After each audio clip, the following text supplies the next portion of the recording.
Dear student, welcome in Pragya School online classes। हाँ बच्चों, मैंने पिछले टर्म में आपको मैंने पिछले टर्म में आपको क्या बताया था? टैक्सोनॉमिकल ऐड बताए थे। टैक्सोनॉमिकल ऐड में 6 कंडीशंस आपको मैंने 6 इंक्लूडिंग 6 बताया था। आपको 6 कंडीशंस बताई थी। हर्बेरियम और museum, botanical garden, zoological park और टैक्सोनॉमी की। इन सब जो हमारे एड्स हैं, इनमें हम सब किस चीज़ के किस बेस पर स्टडी करेंगे। वहाँ पर 4 स्टडी के लिए एक व्यू रहते हैं: मैनुअल, कैटलॉग, फ्लोरा और आपका मोनोग्राफ। तो सबसे पहले 4 चीज़ों का अध्ययन करते हैं। आप इनका टैक्सोनॉमिक ऐड के लिए यूज होगा। टैक्सोनॉमिक ऐड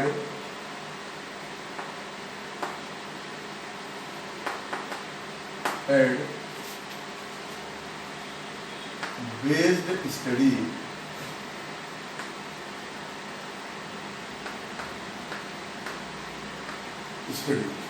तो वहाँ पर हमारे 4 बेस लिए जाते हैं। क्या रहेंगे? How many? तो 4 बेसिस का मेन वहाँ पर लिया जाता है।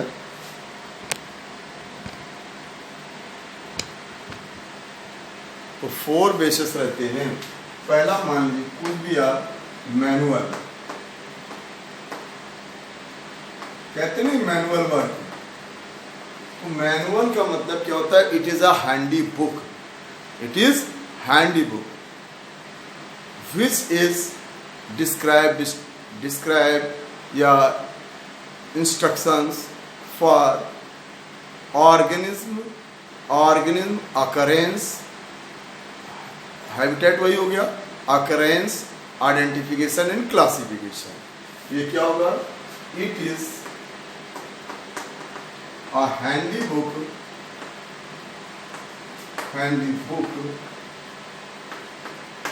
instructions of organism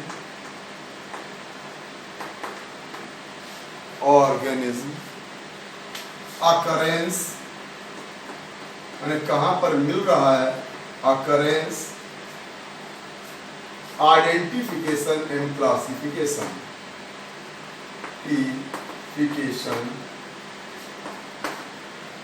and classification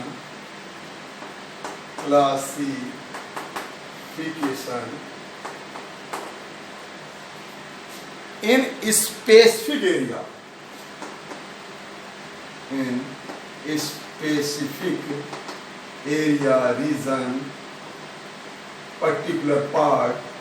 देखिए, किसी पर्टिकुलर पार्ट में पाए जाने वाले स्पेसिफिक एरिया में प्रेजेंस, क्या क्या उसका? Occurrence, identification, classification, OCI। तो अकरेंस, क्लासिफिकेशन और identification, that is called manual. Manual के बाद आता है, मान लीजिए आपका मोनोग्राफ। ये भी क्या है? बुक है। देखिए, ये आपकी मोनोग्राफ की ट्रीटाइज बुक होती है, बहुत बड़ी लॉन्ग बुक है, बहुत बड़ी बुक है। It is a treatise book. Treatise माने लॉन्ग बुक, बहुत बड़ी किताब होती है, लार्ज बुक। इसमें क्या होता है? अब इसमें क्या होता है? Instruction of a specific taxon. क्या रहेगा इसमें? इंस्ट्रक्शन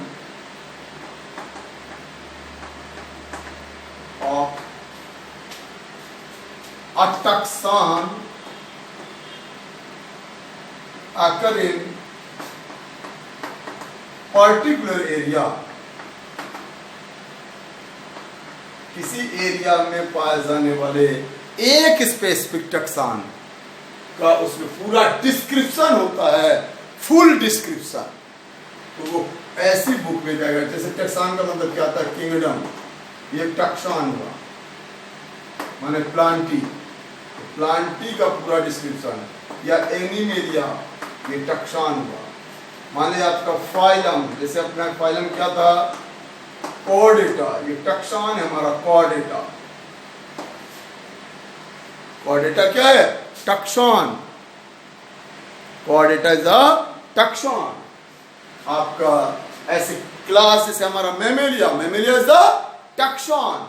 तो एक टक्सान का पूरा उसमें पूरा फुल्ली डिस्क्रिप्शन रहता है, दैट इज कॉल्ड मोनोग्राफ। हर टक्सान अलग अलग होगा, ये एक अलग टक्सान हुआ, ये अलग टक्सान हुआ। कैटलॉग, कैटलॉग, कैटलॉग आपने देखा होगा, जैसे आप कहीं जाते हो फर्नीचर की दुकान में या आप कोई चीज़ देखते हो तो वहाँ एक फोटो एल्बम आपको दिखाया था, कैटलॉग। कोई चीज़ आपको पसंद है, टीवी है या कोई चीज़ है, आपको मकान है, उसका डेकोरेशन, उस सबका एक कैटलॉग बनता है। ऐसे यहाँ भी कैटलॉग होता है। तो catalogue is a, catalogue it is a small book. देखिए वो बहुत बड़ी बुक होती है और ये स्मॉल बुक होती है। वेयर क्या रहता है, डिस्ट, वेयर रहेगा पूरा। It is a small book where description, description of author, author माने scientist, scientist, discoverer, discoverer, a specific species, a specific species occur in a specific area, occur in particular area। उसके बारे में पूरा species के बारे में, उसके खोजकर्ता के बारे में, उसके साइंटिस्ट के बारे में पूरी जानकारी रहती है। ऐसी बुक को कहा जाता है कैटलॉग। तो एक कैटलॉग होता है। फिर आता है फ्लोरा। फ्लोरा का मतलब होता है प्लांट। तो कोई भी प्लांट उसका क्या क्या रहेगा, पूरी history, occurrence, distribution, seasonal changes, जो भी जैसा बनेगा उसका डिस्क्रिप्शन एंड डिस्ट्रीब्यूशन। तो इसमें रहता flora, description, description and distribution, distribution of plant, plant, description, distribution of plant, habitat, habitat, seasonal, seasonal change, seasonal change, seasonal changes, occurrence in specific area। देखिए ये प्लांट, कोई भी प्लांट किस area में मिल रहा है, उसका क्या हैबिटेट, उसका क्या चेंजेस है, उसका पूरा कंप्लीट प्लांट का complete distribution and description written in flora. और कैटलॉग एक डायग्रामेटिक एक बुक रहती है। उस बुक में, ये छोटी बुक रहती है, एक पर्टिकुलर के लिए रहता है, स्पेसिफिक के और उसके ऑथर के लिए। और इसमें क्या, ये लॉन्ग बुक होती है, बहुत बड़ी बुक होती है। और इस बुक में एक टक्सान का संपूर्ण, a taxon complete description is available in का monograph। और मैनुअल में क्या होता है, उसको ऑर्गन का occurrence classify particular area base पर रहता है। ये सब आपका उस पर स्टडी, ये हम सब टैक्सोनॉमिक, चाहे आप हर्बेरियम बनाएं, चाहे आप म्यूजियम बनाएं, चाहे आप जहाँ पर जाएं, उनको जो या की हम करते हैं, तो की स्टडी किसका होता है, टैक्सोन की स्टडी क्या है, टैक्सोन। और वैसे एनिमल के लिए कहा जाता है फोना, लेकिन उसको यहाँ पर इंक्लूड नहीं किया गया। जैसे प्लांट के लिए फ्लोरा होता है, वैसे एनिमल के लिए फोना होता है, लेकिन इसको दिया नहीं गया है एनसीईआरटी में। यहाँ पर एनिमल हिस्ट्री होगी एनिमल के लिए। तो एनिमल के लिए अगर पूरी बात की जाए, जैसे प्लांट के लिए किया गया, ऐसे एनिमल के लिए distribution, description for animal habitat changes specific area, जैसे मानो इस एरिया में या जो भी जहाँ पर ह्यूमंस है सबके उसके स्टडी को हम क्या कहते हैं, फोना। वैसे फोना आपको नहीं दिया गया, 4 चीज़ें दी गई हैं क्योंकि मोस्टली कॉमन वो बॉटनी में इंक्लूडेड किया गया है। एनिमल हिस्ट्री का जब करते हैं तो उसे फोना कहते हैं, और जब प्लांट के लिए जाते हैं तो उसको फ्लोरा बोलते हैं। सो ये आपका था फर्स्ट चैप्टर के लिए, आपका जो फर्स्ट चैप्टर मैंने पढ़ाया वो कंप्लीट हुआ। अब सेकेंड चैप्टर आते हैं हम, बायोलॉजिकल क्लासिफिकेशन। बायोलॉजिकल क्लासिफिकेशन, तो बायोलॉजिकल क्लासिफिकेशन में हम आते हैं। अब तो ये आपका मैनुअल, मोनोग्राफ, कैटलॉग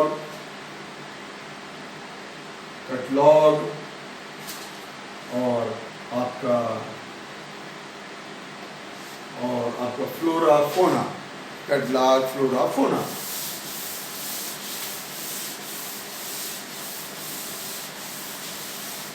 अच्छा, अब आपका आता सेकेंड चैप्टर बायोलॉजिकल क्लासिफिकेशन। तो सेकेंड चैप्टर है biological classification. Biological classification chapter second.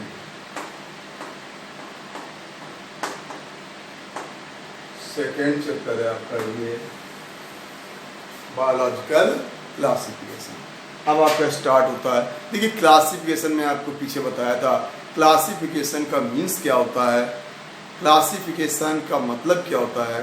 तो क्लासिफिकेशन का मतलब होता है identification, nomenclature based similarity and dissimilarities, organism divided in group and subgroups, hierarchies, unit, that is called classification. तो classification का मतलब होता है उसकी सिमिलरिटीज और डिसिमिलरिटीज के आधार पर वो जो हायरार्किकल यूनिट में उनको डिवाइड कर देते हैं, दैट इज कॉल्ड क्लासिफिकेशन। आपने पीछे पढ़ा था। देखिए, नीड्स ऑफ क्लासिफिकेशन बहुत आपको मैंने पीछे बताया था। नीड्स तो है ही है क्योंकि वास्ट डाइवर्सिटी है, अबाउट 1.7 to 1.8 बिलियन है, और all organ does not occur in, do not occur in same place. All organ not same, not occur in same or not same, morphologically, physiologically, ecologically, and distance different type organism. अब सभी organism आपके न तो एक जगह मिलते हैं और न एक तरह के होते हैं, और अब 1.7 1.8 मिलियन तमाम फॉसिलाइज हो गए। जैसे आप डायनासोर तमाम लिविंग फॉसिल है, नो चेंजेस दे रहे हैं। गिंगो बाइलोबा है, बहुत से लिविंग फॉसिल्स है, लिविंग फॉसिल्स है, माने तमाम डिसअपियर्ड हो गए। डायनासोर, आर्कियोप्टेरिक्स, ऐसे तमाम ऑर्गेनिज्म जो आज एक्सटिंक्ट हो गए। तो उन सब की स्टडी, उन सब के बारे में पूरा आप सब हम कैसे जानकारी, इजिली जानकारी, similarities and dissimilarities based by the classification. So biological classification is the important. अब क्लासिफिकेशन की जो बेस्ड है वो आपको मैंने पीछे बताया था, और वहाँ पर हम ICZN, ICBN उसके आधार पर नॉमेनक्लेचर करेंगे, आइडेंटिफिकेशन करेंगे, फिर क्लासिफाइड कर लेते हैं, और वही क्या है हायरार्किकल यूनिट बना लेते हैं। हायरार्किकल यूनिट पहले किंगडम, वही 7 यूनिट्स आपको बताया था, kingdom, phylum, class, order, family, genus, species. वैसे 20 यूनिट है, सब किंगडम, सब सुपर फाइलम, फिर फाइलम, सुपर क्लास, सब क्लास, सुपर क्लास, क्लास, सब क्लास, सुपर बड़ा और क्लास से छोटा सब क्लास, इसी तरह सब में चलता है। तो बैरियस और रेस, वैसे हम सबसे स्मॉलेस्ट यूनिट में आता है स्पीशीज, लेकिन इससे भी छोटी तमाम है, सब स्पीशीज है। उसके बाद वैरायटी, उसके बाद रेस।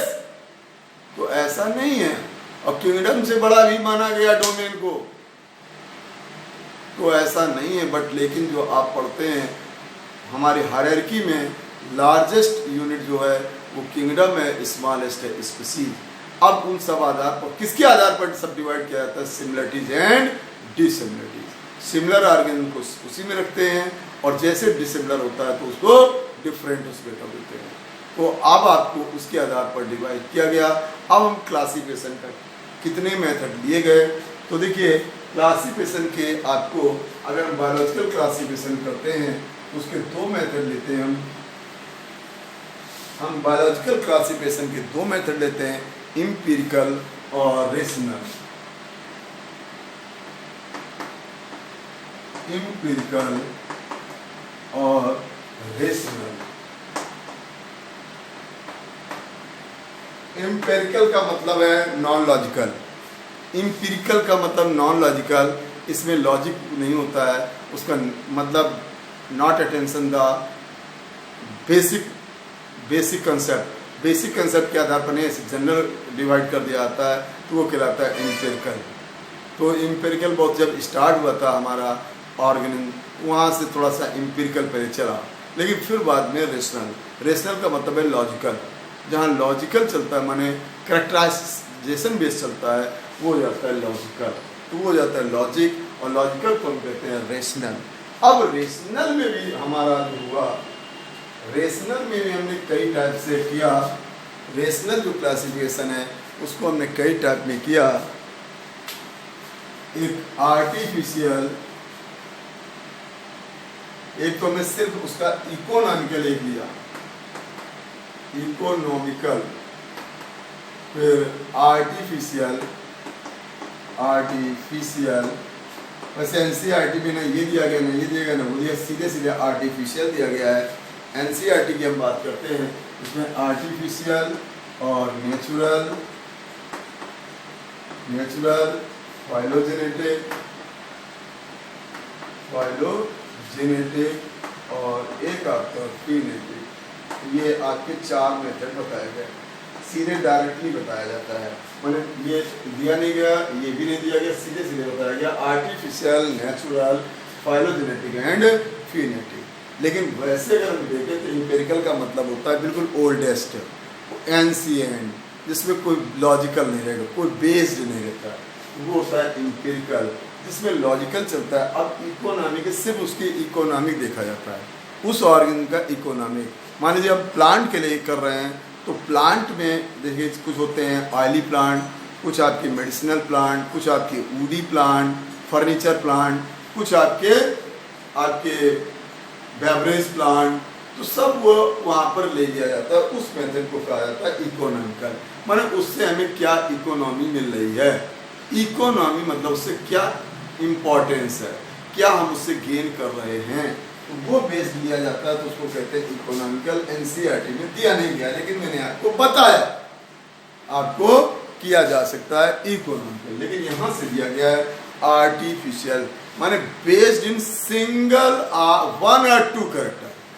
तो ये जो आर्टिफिशियल है यहीं से हम बात कर रहे हैं, आर्टिफिशियल से बात कर रहे हैं, इसको तो खत्म ही कर दे रहे हैं। चलिए अब मैंने आपको पहले बता दिया था, लेकिन हम वहाँ से उसको दिया नहीं गया, लेकिन इकोनॉमिकल इससे चलेंगे हम। तो आर्टिफिशियल, तो ये क्या है, बेस्ड ऑन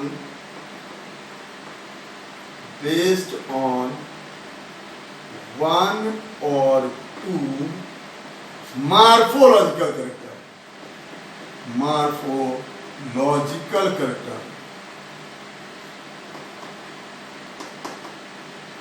माने उसकी मार्फोलॉजी माने एक्सटर्नल फीचर को बेस किया जाएगा। 1 या 2 1 और 2 मार्फोलॉजिकल कैरेक्टर बेस्ड जो होता है उसको बोलते हैं हम आर्टिफिशियल। क्या बोलते हैं? आर्टिफिशियल। 1 या 2 कैरेक्टर को बेस पे करके चलते हैं तो होता है मार्फोलॉजिकल, और मैनी कैरेक्टर जब बेस पे लेकर चलते हैं माने मार्फोलॉजिकल और उसके फिजियोलॉजिकल, उसका इंटर एनाटॉमिकल, तो कई बेस्ड जब चलते हैं तो वो होता है। लेकिन अगर इवोल्यूशन बेस कर दिया जाए तो होता है फाइलोजेनेटिक। यहाँ इवोल्यूशन को नहीं जोड़ते हैं, यहाँ इवोल्यूशन को जोड़ देते हैं। तो ये सिंगल 1 और 2 कैरेक्टर बेस है, लेकिन कौन से कैरेक्टर? मार्फोलॉजिकल माने बाय, आउटर, वही शेप, साइज, कलर बेस करते हैं, तो ये होता है। और ये क्या होता है? बेस्ड टू नहीं, more than two, many character, many, morphological, anatomical, physiological, logical, genetical character. देखिए यहां पर क्या है, एक्सेट्रा, और यहाँ पर क्या है, based on 1 or 2 morphological character. सिर्फ एक या दो मॉर्फोलॉजिकल करेक्टर बेस करते हैं तो आर्टिफिशियल है, और मैनी उसमें मॉर्फोलॉजिकल भी आ जाएगा, एनाटॉमी भी आ जाएगा, फिजियोलॉजी भी आ जाएगा, एम्ब्रियोलॉजी भी आ जाएगा, इन सब को बेस किया जाए तो कहलाएगा नेचुरल। और जब हम उसमें इन सब के साथ इवोल्यूशन बेस्ड क्या करते हैं, वो बेस्ड मैनी करेक्टर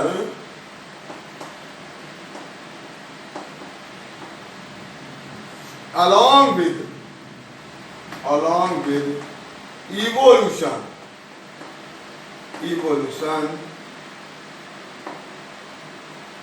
ancestors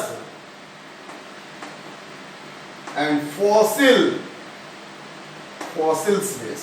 तो डार्विन की थ्योरी के बेस पर, फॉसिल बेस पर, उन सब के आधार पर जो हम चलते हैं तो वो कहलाता है फाइलोजेनेटिक। और इसमें सब कुछ वही रहता है विदाउट डिस्कवरी ऑफ फॉसिल, बिना फॉसिल के हम इन सब का बेस लेते हैं तो वो कहलाता है फिनेटिक। है यही चीज, बेस्ड मैनी करेक्टर, ये सब करेक्टर यहाँ इंक्लूडेड है, based many character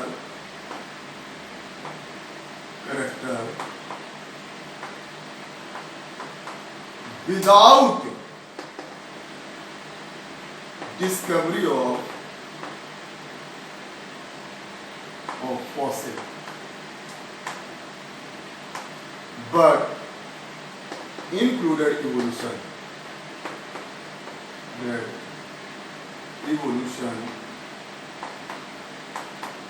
present organism. जो प्रेजेंट है उनको देखा जाता है, जो खत्म हो गए फॉसिलाइज्ड फॉसिल खोज नहीं है, बस वो जो प्रेजेंस है उसके आधार पर जब स्टडी चलती है तो वो आपकी क्या कहलाएगी, फिनेटिक। क्या कहलाने लगेगी, फिनेटिक स्टडी हो जाएगी। तो फिनेटिक, और इसमें से क्या है, एंसेस्टर की फॉसिल भी खोजा जाएगा। ये फॉसिलाइज बेस है और उसमें विदाउट फॉसिल है, विदाउट बस इतना है, विदाउट फॉसिल, ये विदाउट फॉसिल है और ये अलॉन्ग विद फॉसिल है, बस ये डिफरेंस है। और बाकी सब में वही आपका बेस्ड क्या है, many characters, morphology, physiology, genetic, embryology, ecology, सभी वेरियस कैरेक्टर्स को बेस्ड करके चलते हैं, तब आपका ये बन जाता है क्लासिफिकेशन। अब आपको आर्टिफिशियल क्लासिफिकेशन को स्टार्ट किसने किया, अब यहाँ 1 or 2 कैरेक्टर्स बेस चलता है। तो देखिए इसको कई साइंटिस्टों ने अपने अपने आधार पर किया। सबसे पहले इसमें अगर हम प्लांट की बात करें तो आपके आते हैं, प्लांट और एनिमल दोनों के लिए हम जाते हैं। तो प्लांट के लिए अगर हम बात करते हैं तो वहां पर सबसे पहले हमारे साइंटिस्ट थे थियोफ्रास्टस। कौन थे, थियोफ्रास्टस।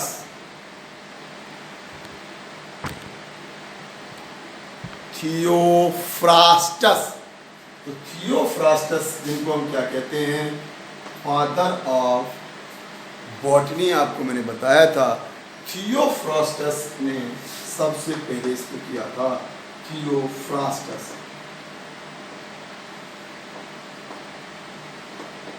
और एनिमल अरस्तु ने भी किया था प्लांट के लिए, तो दोनों ने किया है, लेकिन मेन आपको बॉटनी, फादर ऑफ बॉटनी हम मानते थियोफ्रास्टस।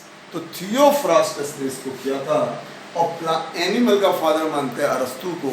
ये अरस्तु के आधार पर एरिस्टोटल, अच्छा अरिस्टोटल के आधार पर। अब थियोफ्रास्टस ने 2-3 बुक लिखे थे, लेकिन मेन बुक है उनकी हिस्टोरिया प्लांटेरम। थियोफ्रास्टस की बुक का नाम था हिस्टोरिया प्लांटेरम। और इस बुक में ज़्यादा प्लांट की जानकारी नहीं थी उनको, लेकिन उसमें उन्होंने क्लासिफिकेशन किया था, सिंगल कैरेक्टर मार्फोलॉजी लिया था। सिंगल मार्फोलॉजी कैरेक्टर बेस पर उन्होंने प्लांट्स के चार पार्ट बताए थे। एक होते हैं हर्ब, दूसरे बताए श्रब, तीसरे बताए अंडरसर्ब, और फिर बताया उन्होंने ट्री। अब आप देखिए प्लांट को उन्होंने क्या बताया, हर्ब, श्रब, इन सब आधार पर बताया। हर्ब्स आप जानते हो, हर्ब्स का मतलब क्या होता है, जो ग्रीन एंड स्मॉल प्लांट होते हैं उनको कहते हैं हर्ब्स। ग्रीन और स्मॉल प्लांट्स को उन्होंने रखा हर्ब, और उसी के ऊपर उसमें ब्रांचेज वाले जो छोटे पौधे, जैसे आपने स्पिनच पालक जानते हो है? या आप जो भी जानते हो, रेडिश जानते हो, आपका ये जानते हो, मस्टर्ड जानते हो, सरसों, ये सब आपके हर्ब्स पौधे हैं। पी, ग्राम, सब क्या है हर्ब्स, ग्रीन एंड स्मॉल। तो इनका स्टेम, लीफ, सब पूरा प्लांट ग्रीन रहता है, वो सब हर्ब्स पौधे होते हैं। श्रब, जो उससे मतलब छोटी छोटी ब्रांचेज निकली रहती है, लेकिन पतला ही रहता है, थिन एंड ब्रांचेज रहता है। जैसे आपका रोज एक श्रब प्लांट है, आपका चाइना रोज भी श्रब है, तो श्रब। अंडर श्रब, अब देखिए श्रब और अंडर श्रब, यहाँ पर थोड़ा सा बात आ जाती है कि जो श्रब से तो बड़ा है और ट्री से छोटा टाइप का है, जैसे लेमन, मेहंदी वाला, मोरिंगा वाला, ये सब क्या है, ट्री नहीं है, लेकिन उससे बड़े भी हैं। लेमन के पेड़ जो होते हैं वो ट्री नहीं है, लेकिन वो अंडर सर्ब में उन्होंने बता दिया। और ट्री का मतलब जिनका ऊडी स्टेम हो, मोटा स्टेम होता है, फर्नीचर स्टेम होता है, आम, नीम, अमरूद, अशोक, ये सब ट्री है। जामुन है, ये सब क्या है, ट्री। टैमरिंड, इमली है, जम्बो इमली, तो ये सब ऊडी वाले होते हैं। अब एनिमल को अरस्तु ने भी अपनी हिस्टोरिया एनिमेलिया बुक लिखी, और उस बुक में इन्होंने बांटा, इन्होंने भी एनिमल को डिवाइड किया। अब इन्होंने एनिमल को दो उसमें लिया, एक एनेमा और एक इनेमा बताया। एनेइमा और इनेइमा।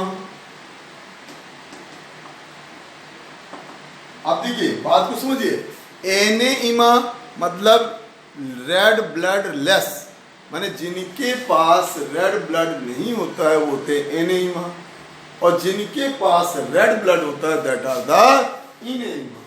क्या होते हैं, without red blood, without red blood. जिनके पास लाल उदर नहीं होगा वो एनेइमा है, ए माने नो, तो विदाउट रेड ब्लड। अब काकरोच, इंसेक्ट या प्रोटोजोन, पोरीफर्स, सब क्या है, रेड ब्लड लेस हैं, तो वो सब एनेइमा है। और विद रेड ब्लड जितने कॉर्डेट्स होते हैं उनमें रेड ब्लड होता है, तो रेड ब्लड वाले सब आपके इसमें आ जाते हैं, उनको कहा गया इनेइमा। इनेइमा मतलब कैसे organism, red blood organism, red blood organism, red blood organism.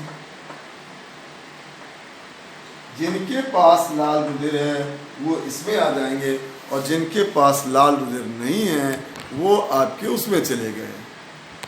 तो रेड ब्लड वाले और रेड ब्लड लेस वाले, जो रेड ब्लड है जिसके पास वो क्या है, इनेइमा, और विदाउट रेड ब्लड है तो वो है आपका एनेइमा। रेड ब्लड वाला आपका क्या है, रेड ब्लड वाला है आपका एनेइमा। रेड ब्लड, रेड ब्लड, तो अगर रेड ब्लड है तो वो है आपका इनेइमा, और अगर रेड ब्लड लेस है वो है आपका ए माने नो, ये वाला रेड ब्लड लेस है, रेड ब्लड। अब रेड ब्लड है तो बच्चा दे रहा है या अंडा दे रहा है, तो उसको फिर उन्होंने डिवाइड कर दिया, फिर इसको उन्होंने डिवाइड कर दिया बेबी पेरस और ओबी पेरस। क्या बता दिया, अगर इसमें दो पार्ट उन्होंने बता दिए, ओबी पेरस और बीबी पेरस,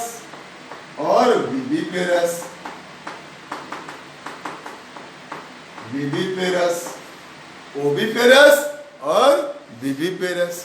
ओबी माने होता है एग लाइन और बीबी माने होता है बेबी लाइन।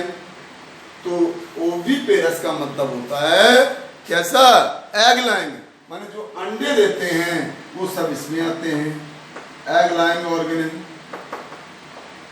एग लाइन अंडे देने वाले ऑर्गेनिज्म। और इसमें कौन आएंगे, बेबी। जैसे अब आपको मालूम है मैमेलिया अपन लोग क्या है, ह्यूमंस क्या है, बेबी लाएंगे। जितने मैमल्स हैं जनरली सब बेबी देते हैं, लेकिन एंटीना प्लेटिपस वगैरह कुछ को छोड़कर माने जो मैमल्स, लेकिन कुछ ऐसा नहीं मैमल्स ही, पिट वाइपर स्नैक होता है, बाकी सब स्नैक अंडे देते हैं, लेकिन पिट वाइपर स्नैक बेबी देता है। तो जो भी बेबी दे, तमाम छोटे छोटे कीड़े होते हैं, तमाम छोटे छोटे राउंड वार्म होते हैं, क्या देते हैं, बेबी देते हैं। तो ऐसा नहीं, जो बेबी देते हैं वो बीबी पेरस और जो एग देते हैं वो ओबी पेरस। तो ओबी पेरी और बीबी पेरी आगे डिवाइड कर दिया उन्होंने, ओबी पेरी और बीबी पेरी, ओबी पेरी और बीबी पेरी। ओबी पेरी में क्या हो जाएंगे, अंडे देने वाले एग लाइन, और बीबी पेरी में क्या हो जाएंगे, बेबी लाइन। तो जो बच्चे देंगे वो बीबी पेरी, बच्चे देने वाले बीबी पेरी और अंडे देने वाले ओबी पेरी, अंडे देने वाले ओबी और बच्चे देने वाले बीबी। बच्चे देने वाले बीबी होते हैं, तो रुधिर लाल रुधिर वाले इन्हें और लाल रुधिर ना हो तो एने।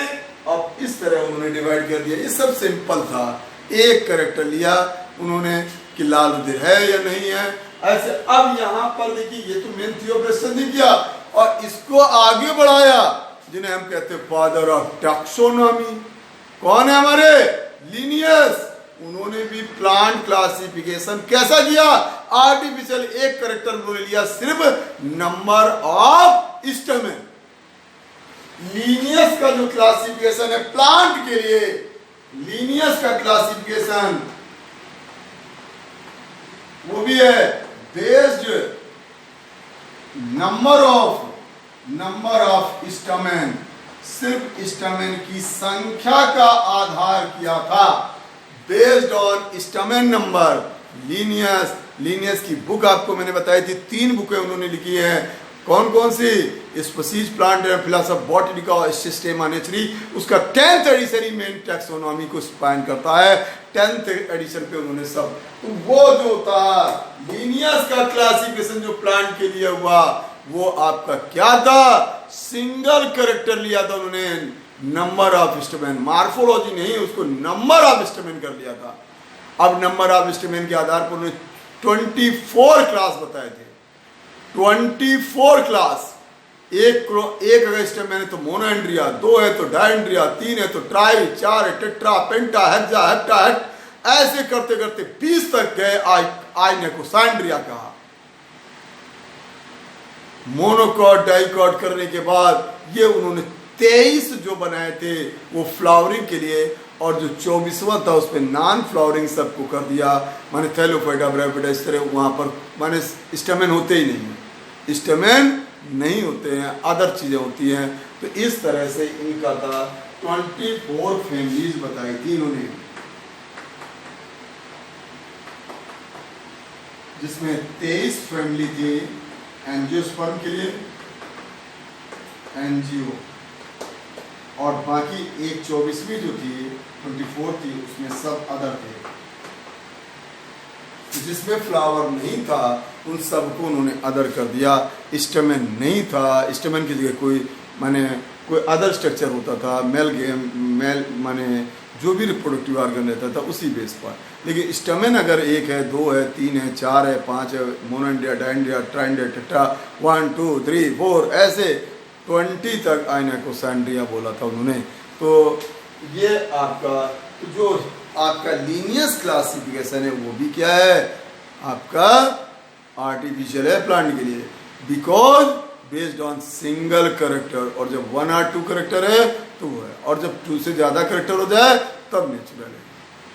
अब आपका ये इतना था। अब नेचुरल की बात करते हैं। नेचुरल में क्या है, मैनी करेक्टर्स, कई चीज़ें ली जाती हैं। अब इसको प्लांट के लिए इसको किया था जो बहुत इंपॉर्टेंट है, और आपके हर्बेरियम में उसी का यूज किया जाता है। हर्बेरियम में उसी क्लासिफिकेशन, जबकि वो सही नहीं पूरी तरह से, not 100% correct, but utilize in herbarium Bentham Hooker classification based on natural. इन्हीं का था। प्लांट के लिए अगर हम बात करते हैं, प्लांटी के लिए बात करते हैं, तो बेंथम हुकर ने किया था, बेंथम हुकर। और जो प्लांट क्लासिफिकेशन है हर्बेरियम में आज इसी का यूज होता है। हर्बेरिया जो बनता है, चाहे जहाँ का हर्बेरिया हो, हर्बेरियम में यूटिलाइज किया जाता है। कौन सा क्लासिफिकेशन, बेंथम हुकर हर्बेरियम। आपको पढ़ाया था हर्बेरियम सीट। हर्बेरियम सीट जो बहुत बड़ी 6.5 मिलियन ऑर्गेनिज्म के लिए है। कहाँ पर, इंडियन वो वाला जो सबसे बड़ा बॉटनिकल गार्डन है, क्यू इंग्लैंड में। तो अब आपको समझिए प्लांटी, तो बेंथम हुकर का क्लासिफिकेशन वहाँ पर चलता है, तो वो है। अब इसमें मैनी करेक्टर लिया जाएगा, उसकी physiology, morphology, anatomy, embryology, ecology, कई चीज़ें ली जाएंगी, लेकिन यहाँ एवोल्यूशन को नहीं लेंगे। बस विदाउट एवोल्यूशन बाकी सब चीज़ें इंक्लूडेड होती हैं। वो आपका क्या है, कौन सा, नेचुरल। अब इन्होंने बेंथम हुकर ने अपनी एक बुक लिखी जिसका नाम था, इनकी बुक का नाम था जेनरा प्लांटेरम, जेनरा प्लांटेरम।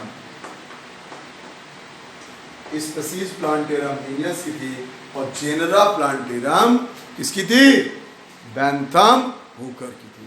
और बेंथम हुकर ने ही माने प्लांट क्लासिफिकेशन किया, जिसको हम most acceptable for the herbarium बोलते हैं, but is not 100% correct, but most utilize in herbaria.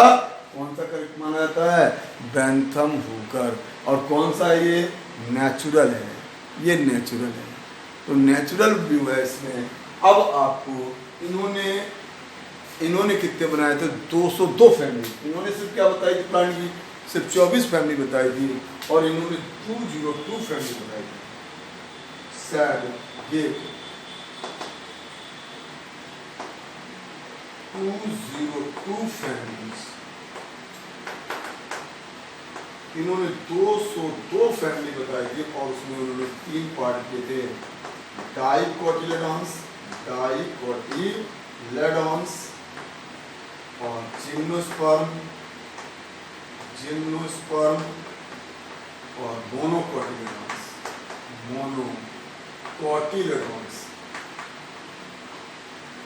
अब आप देखिए इनका जब क्लासिफिकेशन हुआ, बेंथम हुकर का जो क्लासिफिकेशन हुआ, उस बेंथम हुकर क्लासिफिकेशन को अगर आप देखते हैं, तो वहाँ पर डाइकोटिलेडॉन्स, डाई माने 2, कोटिलेडॉन्स माने कोटिलेडॉन। अगर 2 कोटिलेडॉन सीड में है तो उसे कहते हैं डाइकोटिलेडॉन। और डाइकोटिलेडॉन वाले आपको इसमें रखे गए, जैसे इसमें आता है आपका पल्सेस, मस्टर्ड, ये सब इसमें आते हैं। और 165 फैमिलीज बताई इसमें। इसी में आता है आपका पल्सेस, कोई भी दाल हो, पल्सेस, मस्टर्ड ऑयल, आपके सब इसी में आते हैं। जिम्नोस्पर्म में जो आप उन्होंने रखा 3 फैमिली, 3 फैमिली।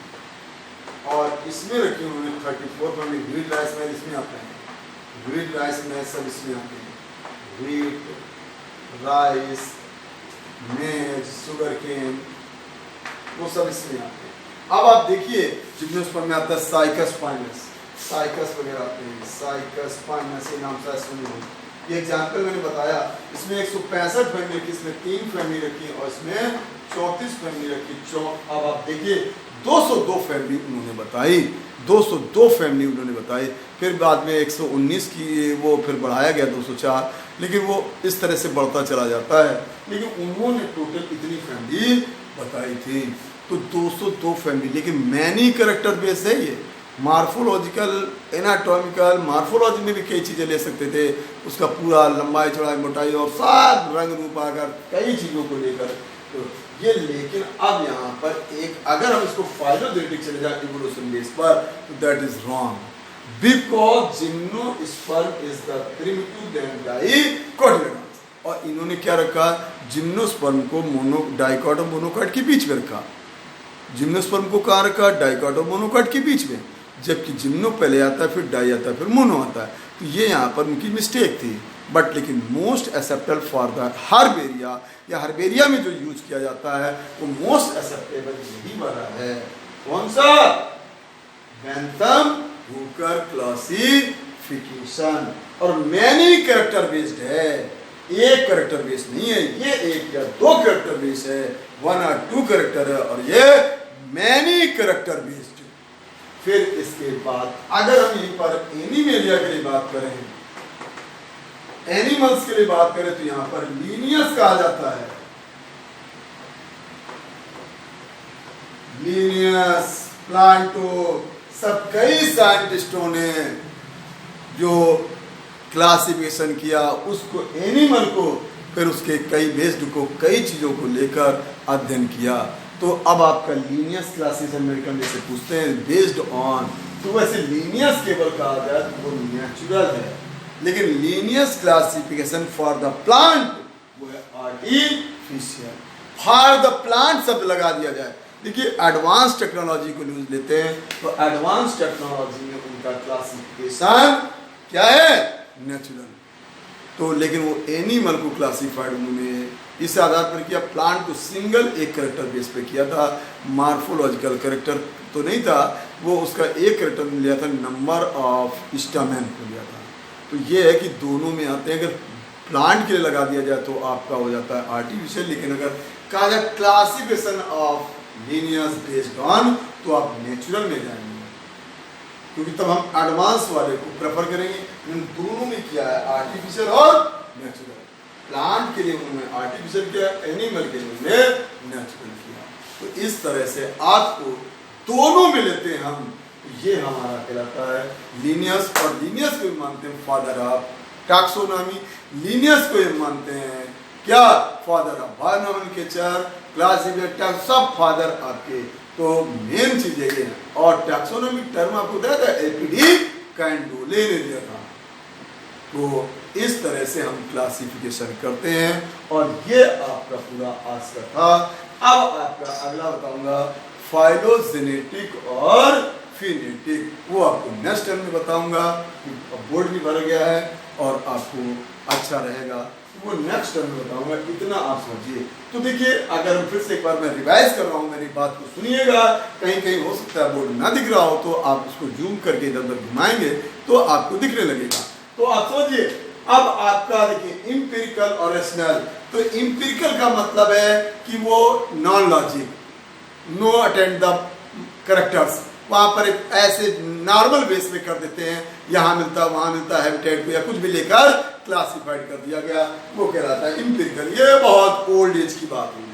अब जो क्लासिफिकेशन हुआ उसमें आपका रेशनल ही किया गया, लॉजिकल, और रेशनल में भी कई मेथड लिए गए। उसमें पहला इकोनॉमिकल, जो आपके एनसीईआरटी में नहीं दिया गया।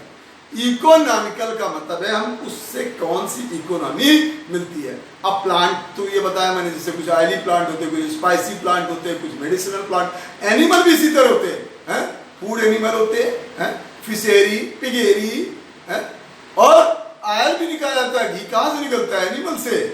फैट कहाँ से मिलता है? तो एनिमल से। लेदर कहाँ से मिलता है? एनिमल से।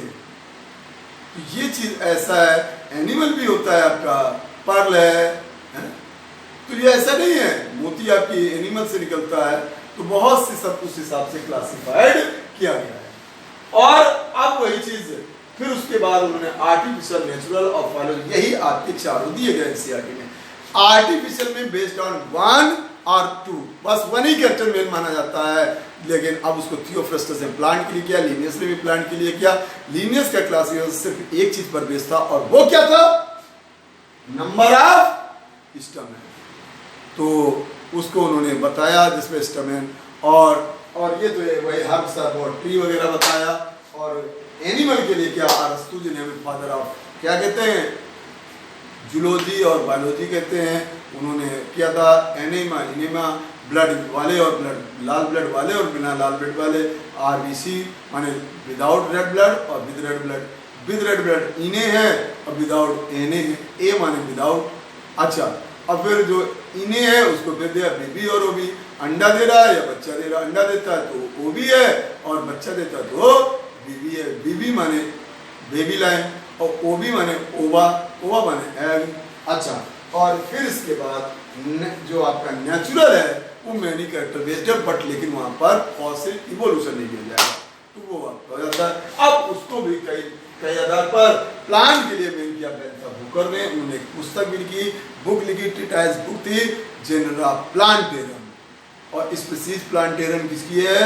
Linnaeus, सिस्टेमा नेचुरी Linnaeus, species plantarum Linnaeus की, जेनरा प्लांटेरम हुकर की।